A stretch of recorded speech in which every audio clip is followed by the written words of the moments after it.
I think we all get inspiring moments. We have inspiring ideas. We're such creative creatures. When you put that out there in the world, things start coming to you. I connected with another leading strategist in the industry, and he was looking for some support on projects. And as soon as you start to share that story with yourself, I think that's a starting point. That acknowledgement gives you something to propel you. And if it helps for you to think of your child self, I think is a starting point. For me, Wanderlust was it's a curiosity so strong, you can't help but keep trying to discover more.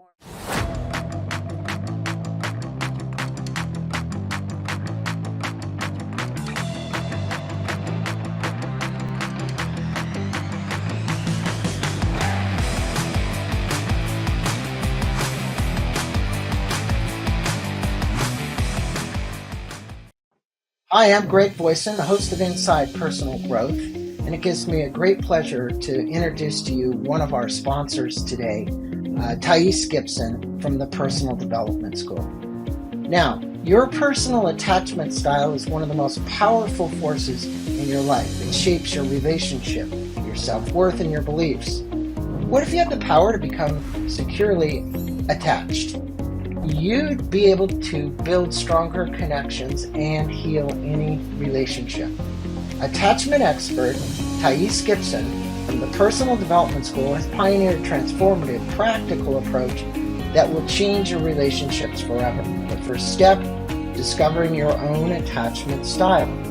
The free attachment style quiz at the Personal Development School, you can take it in less than 5 minutes and you'll get a personalized report with insights about your patterns, your beliefs, and the next steps to make real change. Don't miss out. Check the show notes below for the link and start your journey today. Welcome back to Inside Personal Growth. This is Greg Voisen, the host of Inside Personal Growth. And Laura, everybody out there kind of knows who I am, but they don't know who you are. It's Laura Nespoli. And Laura is joining us from Rochester, New York today. Good day to you, Laura. How you doing? I'm good. Thank you. Thanks so much for having me. Well, it's good to have you on the show. And it's always good to learn about storytelling. And I think that it is the foundation that goes all the way back forever and ever. But I'll say where I remember is Native American Indians and being able to tell great stories and have it go from generation to generation. But we're going to explore the stories and strategies that inspire personal and professional growth and transformation. Um, Laura basically is an extraordinary storyteller, strategist, and she's the founder of Meshin Movement. That's Meshin movement.com. You can go there to learn more about that.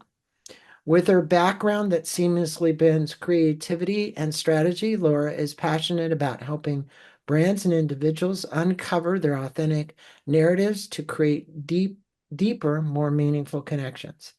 Her expertise lies in aligning purpose with storytelling, empowering leaders and organizations to communicate their unique value and clarity and impact. She's got an innovative approach to this that's made her a trusted partner for those looking to drive transformation through the power of story. So I want everybody out there to kind of get ready. We're going to have a fascinating conversation about the art of storytelling and its role in shaping identity and really how you can unlock the potential in both businesses and life, not just businesses, but business and life. Laura, welcome to Inside Personal Growth, and thanks for taking this time with our listeners today. And I think the best way to really kind of start this off is your your journey began here in 2018 when you were living with limiting beliefs. We've all lived with limiting beliefs. That's a part of life. I think the question is how do we let go of those limiting beliefs? Um, can you share the pivotal moment that sparked this transformation and kind of how it's moved your path forward and how you've released those limiting beliefs? Releasing probably is a better term for it. You're But still releasing. yeah, Yes. we will always be, I have this belief that, this is, I talk about it being a journey beyond our limits, like an expansive journey. And so it's, if you think about concentric circles, we're always kind of growing to the next outer ring and we're always expanding. And so we're always overcoming the next layer of limitation. But for me, it really started with realizing I was living with limited beliefs. I didn't, even understand that I had a perception of myself that was really keeping me contained in place. And it started with a friend just casually mentioning to me that I was an empath, which is a term I'd never heard before, but it's a highly sensitive person. And upon looking it up, I understood so much of my life that I just had never really had the context for previously. Someone who deeply feels the feelings of another person to the point where it almost makes them sick. I mean, I grew up with a lifetime of autoimmune illness and diseases. I just, this single realization, and I don't think it's just, to think about the listeners out there and how do you kind of like come upon this. I don't know, there just might be something that triggers an understanding or an awareness about yourself. And it gave me that pause to say, oh my gosh. I mean, for me personally, it was, oh my gosh, I've been flexing to what other people needed me to be my whole life. And I've been trying to please everyone else so they felt good and never really factored in my own feelings or emotions. And I think it was that kind of baseline, like, oh my gosh, like there's so much more of myself I haven't discovered. And it opened a window so that just a few days later, when I had an idea, a purpose driven idea for a meal experience with a narrative of connection woven through it, I think I was in a predisposition then to listen. I think we all get inspiring moments. We have inspiring ideas. We're such creative creatures. I'm sure like throughout the day, like, oh, what if I could do this? I wonder if I could do this, or wouldn't it be a great idea? And oftentimes we just kind of shut that down and go through the motions of our lives. And I think just because of this kind of like serendipitous connection between me realizing there was so much of myself I didn't understand, and then having this idea that was centered around more purpose in the work I do. I think the combination of those two things sparked this transformation journey and starting to explore how to pursue more purpose in my work. What did that look Well, like, and getting to know I, myself more? I think it started with the fact that somebody said, "Hey, you're an empath." You said, "I don't know what that is." And I want to direct our listeners to podcast 1095, The Genius of Empathy, Practical Skills to Heal Your Sensitive Self, Your Relationships in the World Mm. with Dr. Judith Orloff. Judy Orloff is one of the world-renowned experts in this area if you're an empath. So she was on the show. It was podcast number 1095. Please take a listen because we take a very deep dive into that. So look, you found this out. You Mm-hmm. decided to change your life. And so how did your background as a brand strategist, because that's kind of where you're coming from, Yeah. help change your vision for the Meshin movement and really your storytelling approach? We've had many people on here who are storytelling coaches, Mm. right? They literally coach CEOs how to tell the right story. They coach all kinds of people how to tell stories. So how did this brand strategist thing end up into this in the mesh movement and storytelling? Meshin Movement. Yeah. So really I thought I was working at a creative agency at the time as a brand strategist. And I went to work and told my colleague who was a business partner on all the major accounts we worked on. And I said, I just need to let you know I'm gonna leave work and start a nonprofit. And I told him about Mhm. this meal experience idea, and he was like, it's a great idea, but it's a terrible idea to leave your job and do this. Like, you are an incredible brand storyteller. and you bring clients around the table all the time. What if you start your own business doing the work that you do, and pursue this meal experience idea around narrative and connection on the side? And he actually decided to leave with me. So I started Meshin Movement with a partner originally. And just right at that point in my life, I think as soon as I realized I needed more purpose in my own life and in my work, um, when you put that out there in the world, things start coming to you. I connected with another leading strategist in the industry, and he was looking for some support on projects, and he was helping companies articulate their purpose stories. It's another way of thinking about a brand story or brand strategy, but really focused on a singular belief about the world you operate in, and therefore, what's your purpose? How do you intend to affect change in the world? So that kind of became the focus for Meshin's storytelling work in the beginning. It was um, really like a parallel path to brand strategy work, but there's a lot of different frameworks and formats of storytelling you can use for brand strategy. And so at the start, it was really focused on purpose storytelling. And that has continued to evolve over time. In terms of the work I do with Meshin, ultimately, I realized that my own purpose, as I was doing this work, my own purpose is to unite people and inspire movement through shared meaning. And meaning is my medium, and story is the way that I do that. Um, and I think the segue into our personal, like the personal growth and the personal development side of it is, stories have the power to connect an audience to an idea. And so at the heart of that, that's true in brand work or product marketing stories, which I also do in my work as a strategic storyteller. You're connecting two things together, and you're looking for empathy, to connect an audience. You want to understand what's their driver, what's their motivation. You're giving context for the story, what's the meaning and intention behind it.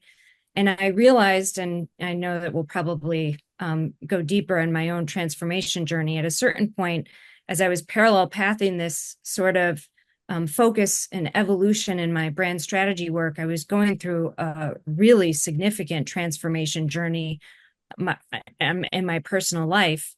And I realized, as I was moving through that journey, that owning, acknowledging, and then sharing my own story helped me get clarity on who I was and helped me identify direction and where I wanted to go, and really gave me the strength to make change happen for myself. But Well, I you think, might want to tell, like, you got to tell the story because you had some issues, obviously, with your family, and in right. particular, your mother. Yeah. And I remember this in the pre-interview. And when you just started that, you started to get very emotional a second ago. And I Yeah. could sense that there's obviously, as you know, Laura, there's still something very deep there for you, right? There's still something very deep there to overcome because it's affected so many things in your life. So tell the listeners, if you would, what that is, because I think a lot of times what people will do, and I don't think it's in, and maybe it is intentional, but I think it's pretty subconscious. They have these long stories with all these great experiences, either great and or painful, and they gloss over them when it comes time to tell them or to articulate them. For one, they don't believe that people really care to listen to the whole story, which in a lot of cases that might be. But if you become a good storyteller, you can tell the story and have it have a significant meaning for them, right? Meaning, hey, I got something out of hearing Laura. So why don't you tell that story? Because if our listeners walk away today from this podcast having heard your story and can transform themselves around their belief of that story, you've made a significant impact. Yeah. Thank you. Yes, I will.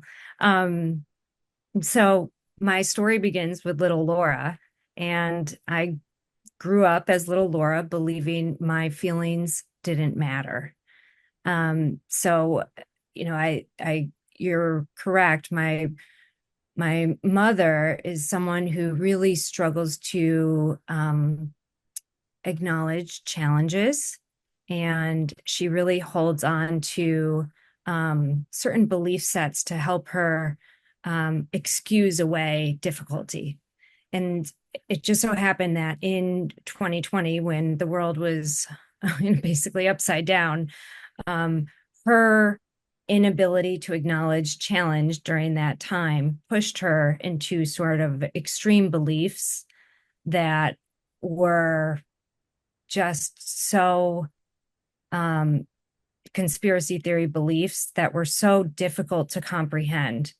Um, but and that was my particular experience. It was kind of like we all create these stories about who we want the people in our lives to be. And my story for her was a fantasy that wasn't necessarily the reality. And pushed into these extreme circumstances, um, my the image I had and who I so desperately wanted to believe that she was just started crumbling down.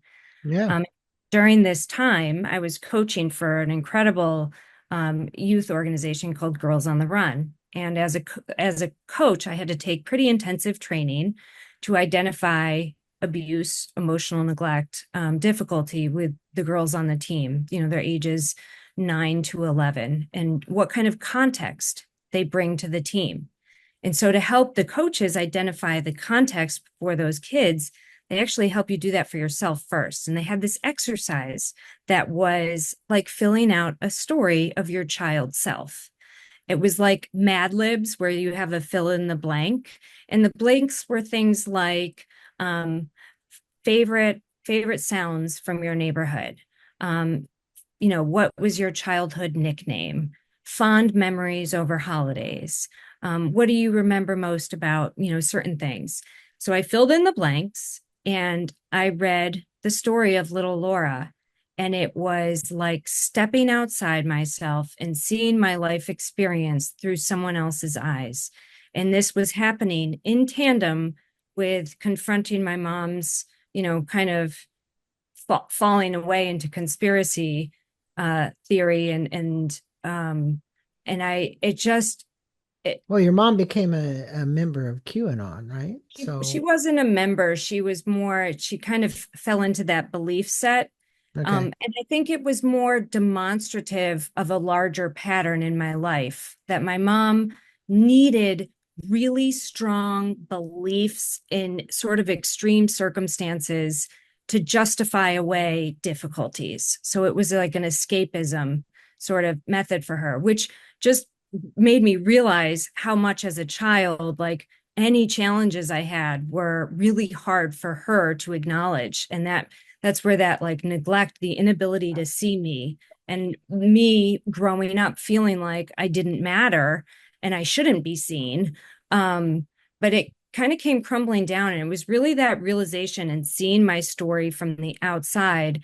I mean, it brought me to an emotional breakdown, like just realizing the patterns that existed in our relationship, and how much of that emotional toll that had taken on me as a young child and all the Yeah, way it through was adult it years. was it was really, from what I remember you telling me, quite traumatic for you. And I'm hoping it has gotten better with your mother. Hopefully it has. But you said, and for our listeners, there has to be a courage to dig deep. To transformation often requires vulnerability and courage. And this yours took courage too. What practices or tools helped you confront your own personal fears and to dig deeper into your true self? Now, you just mentioned one, which was it was basically a great tool that you got from that nonprofit that had you outline your story. And when you read it back, you really realized it, and it was like, whoa, Yeah. I get it. What else might you give a listener out there today who's finding the same challenges and or fears and is afraid of being vulnerable? but needs to have the courage to step up, what might you ask them to, what might you tell them to do? Yeah, there's just as soon as you start to share that story with yourself, I think that's a starting point. That acknowledgement gives you something to propel you, and if it helps for you to think of your child self, I think is a starting point. But there's one book in particular. Once I got to that emotional breakdown, and I was like, I just had fallen to pieces. At the same time, I all of a sudden felt compelled to share my story. So I conducted a fundraiser for Girls on the Run as an organization and to raise money for my 40th birthday that year. And I shared my coming out story because during this transformation, I also came out as bisexual. And so I shared my coming out story and my experience of holding myself back, keeping my like being contained all my life. And when I shared that story through a fundraising website, I had people reach out to me and ask me to come and speak at their companies, of just share my story as an inspiring story. What I realized is that we're so we hold back. We think that we shouldn't be sharing these things. We shouldn't be talking about these things.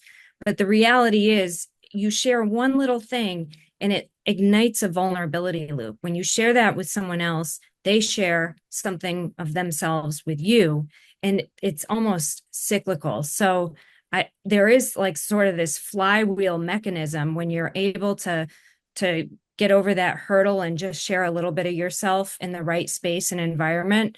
I think it gives you more and more courage to go deeper because you're getting the reinforcement of appreciation for that vulnerability. And that gives you the courage to be more vulnerable.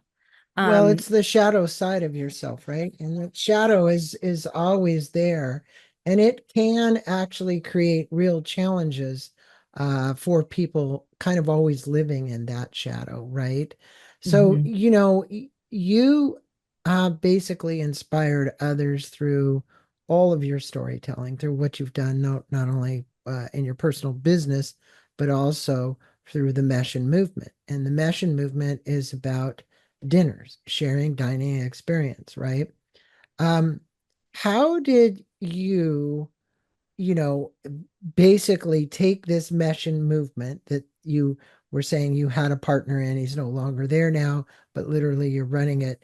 And what has this Meshin movement done to help you heal?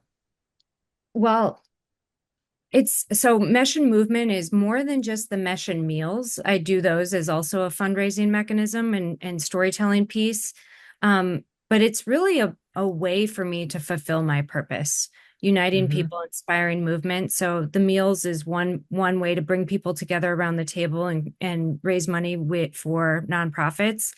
Another piece is speaking engagements. I speak about the power of story to help us identify strength in ourselves. I share my story. I give people and teams tools to ignite that vulnerability loop. Hmm. I talk about story for resilience. And then I also help individuals articulate their own purpose stories. So I help professionals articulate their intention, their professional story.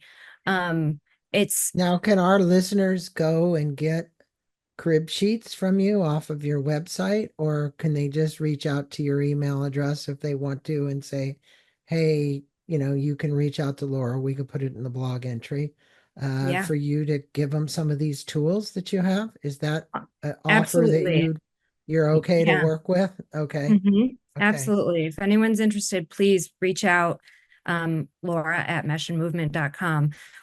Whether it's, some tips. And if you follow me on Instagram or on LinkedIn, I talk about story in all capacities. So I share as much as I can around story as a tool for connection and growth. And that connection can happen within yourself, but it can also happen within teams and groups. Well, one of the things that you call is called threads of change, and your work emphasizes following threads to uncover basically the hidden aspects of ourself. Um, what practical advice might you give to somebody who's listening right now or share with others to identify and follow their own threads of growth? Like I said, I think personally, I see more people gloss over the story because they Mm, either feel like they don't want to tell it, or people aren't going to listen, or they don't believe that it's valuable enough, or whatever it might be, whatever they've tagged it. But there are gems inside of those threads that need to be extracted so that you can really determine what your purpose is in life. And those yes. gems are there always. So, what might Yeah. you tell them about the threads? So how to find the threads, and the threads of me and you are those things that connect us and those that we follow into, our expansion. The threads in your story, the best way to get at them, I think, is morning pages. So another tool I used in my own, when I was recovering from my breakdown and building myself back up again, was Julia Cameron's book, The Artist's Way. It was where I learned the practice of waking up and writing. And it's mandatory. If you just wake up and you're like, I don't know what to write about, I swear every entry started with, I'm not sure what to say. And you just put pen to paper and you start writing, and then all of a sudden things will come out. And I think just the exercise of giving yourself a space where you're not feeling judged, I think doing it first thing in the morning, stream of consciousness, hopefully you're not judging yourself. It's just an outlet. And that's where you get the most natural thoughts and feelings and beliefs coming through onto the page. And when you have that practice, then you just read those morning pages and you start to identify patterns and you start to see through lines. I think when it comes to growth, you can't change something that you're not even aware of needs changing. You can't solve a problem if you don't know what the problem is. And so much of the growth journey is reflection, self-reflection, in any way Oh, that you yeah. get a mirror to look at yourself. And it's not easy if you don't have necessarily if you're not regularly going to a therapist who's identifying those things for you. Like the morning pages is a really lovely ritual for you to get your story out and for you to start to know yourself And I and and I connect with think too, yourself. Laura, that like what you've done is make connections. I have an interview coming up here after you with Dr. Adam Dorsey about super psyched. The connections that we fail to make, meaning the loneliness epidemic that's out there today, is such a challenging situation, and people don't really realize it. They're either shut in, or they're not telling their story, or they're afraid, or whatever it might be. And just to have this human connection, which is what I love about your dinners, to actually sit down and be able to talk and to talk about it is important. And so, what I would encourage people is, you know, take the time to make the connection, even if it's just in a small way. Connect, connect, to connect, because there's a huge deficit in most people's lives around connection. So the next thing I would say is you spoke about the role of wanderlust. Mhm. Um, you describe wanderlust as basically an essential part of self-discovery. Um, there's a lot of people that aren't going to know what wanderlust is. No. So, can you first define it, and then how can we cultivate curiosity to lead to some meaningful transformation? Yeah. So no one, I imagine people haven't heard of it. I thought it was a term I just made up, but I have seen other people have come upon using it as well. For me, wanderlust was, it's a curiosity so strong, you can't help but keep trying to discover more within yourself, even though you're going to find things you really don't want to see or liked seeing. A big part of the growth journey is overcoming our limitations, our fears, the self-imposed boundaries, and those aren't necessarily easy to identify. We try to put blockages up. The wanderlust is like you're just so driven to get to new aspects of yourself that you're okay with looking at everything that's there. I equate it to wanderlust being a more tangible physical journey of people who love to travel or want to discover new places. Wanderlust is kind of the same sort of intention and energy, but it's inwardly focused. And I think, again, going back to what I mentioned before, you can't change things you don't understand, and so to really expand beyond our boundaries and limitations, we have to know where those limits are and understand the barriers keeping us in place or the behavior patterns we want to break or rewrite. You have to be willing to look at yourself with an open mind and admit that you don't have the answers, and be curious enough to see what you don't necessarily want to see.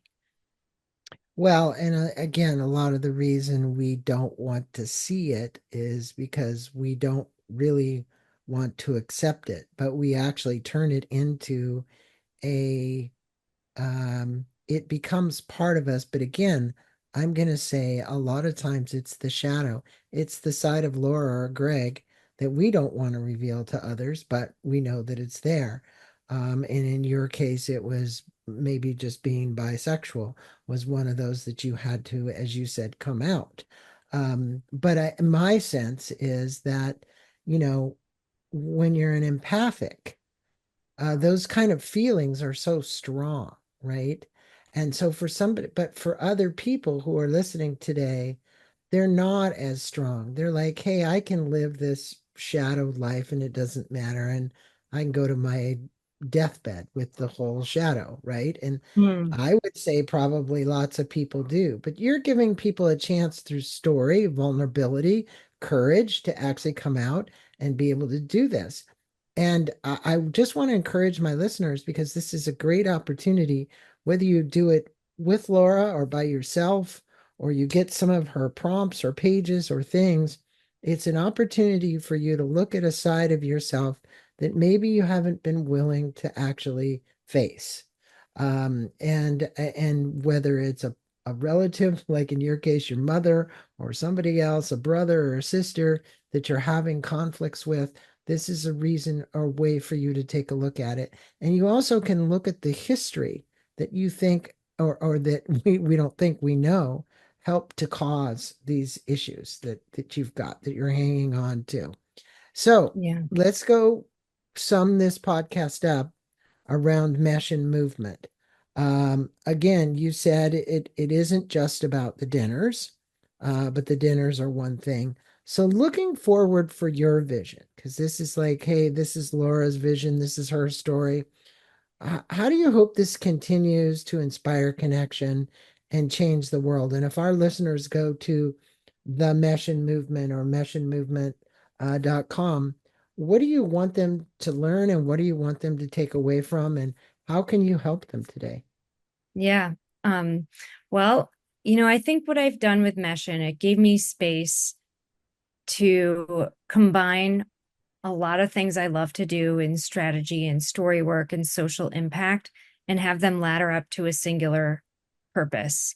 And I think I've planted the seeds for the work I hope to do through Meshin ongoing, and I hope with time the seeds will continue to grow into fully thriving ways in which I'm fulfilling my purpose. More speaking work, more with Meshin meals, continue on with that. I would love to put together a cookbook eventually, and a book or a guide for people to throw their own connecting meal experiences in their home, so that it's not just a fundraising thing I create, but give people the tools to connect better around the table with their own families and friends.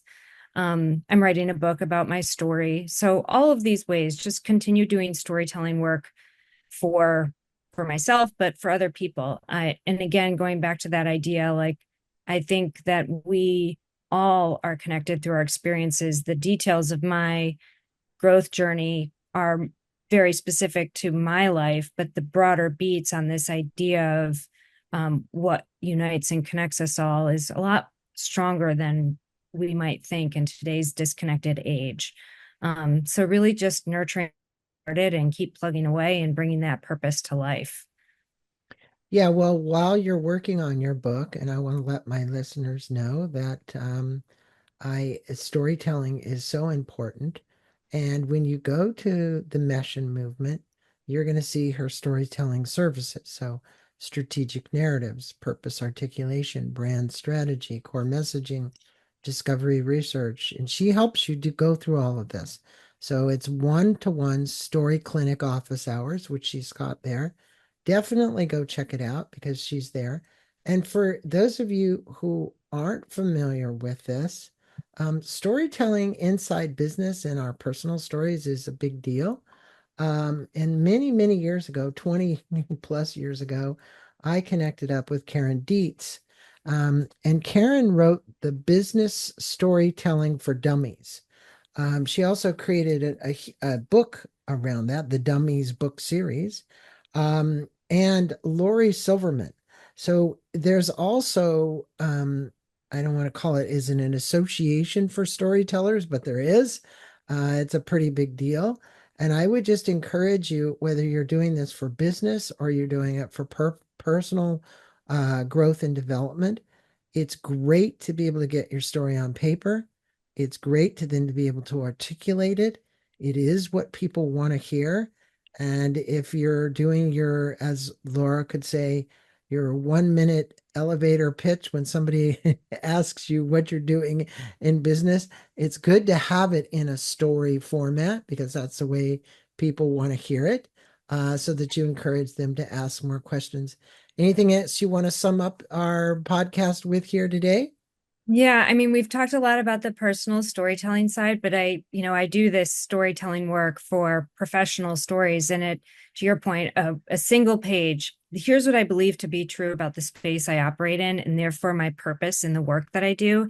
And I do it in these three ways: what I do, how I do it uniquely, and the impact I want to have.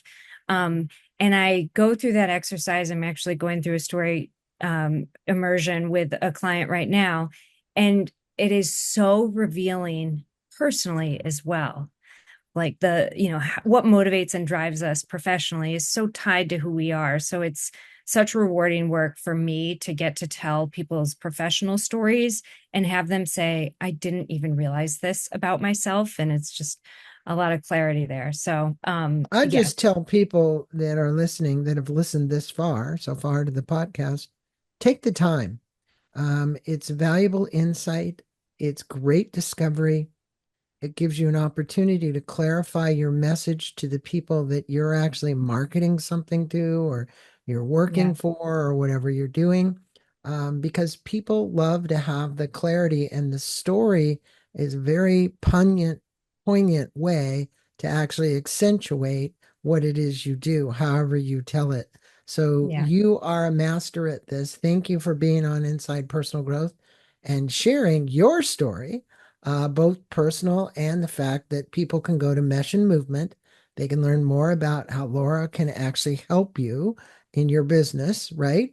And I'd encourage you to reach out to her. And for those tools as well, we'll put a link to her email address so she can send you some of those tools. Laura, thanks for being on Inside Personal Growth and sharing your wisdom, your insight, and most importantly, your personal story. Thank you, Greg. It was a pleasure. Namaste to you. Thank you for listening to this podcast on Inside Personal Growth. We appreciate your support. And for more information about new podcasts, please go to InsidePersonalGrowth.com or any of your favorite channels to listen to our podcast. Thanks again, and have a wonderful day.